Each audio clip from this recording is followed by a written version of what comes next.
Les roches magmatiques représentent une composante essentielle de la croûte terrestre, témoignant des processus dynamiques qui se déroulent sous la surface de notre planète.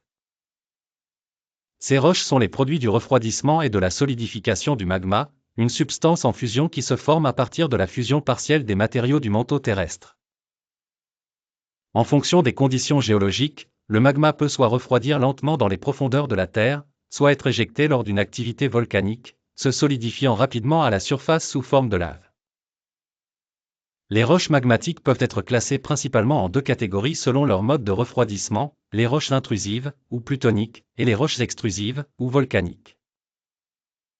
Les roches intrusives, telles que le gabbro et le granodiorite, se forment sous terre.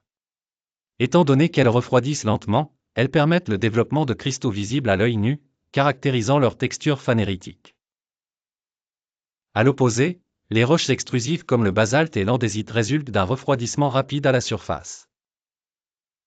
Ce processus ne permet que la formation de cristaux microscopiques, entraînant une texture aphanitique.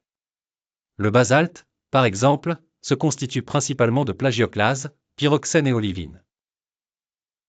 Sa texture fine et sa couleur sombre en font un composant crucial des planchers océaniques, souvent associé au dorsal médio-océanique où s'écoule le magma basaltique. En revanche, le gabbro, malgré sa composition similaire, présente une texture plus cristalline et se retrouve fréquemment dans les profondeurs des manteaux océaniques en tant que composant des plutons.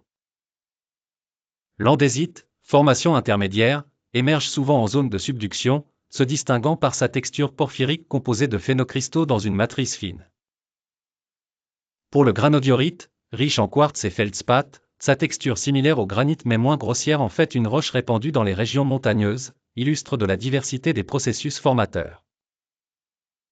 Ainsi, l'étude des roches magmatiques, leur composition minéralogique, texture et contexte géologique révèlent les mécanismes sous-jacents à la dynamique terrestre.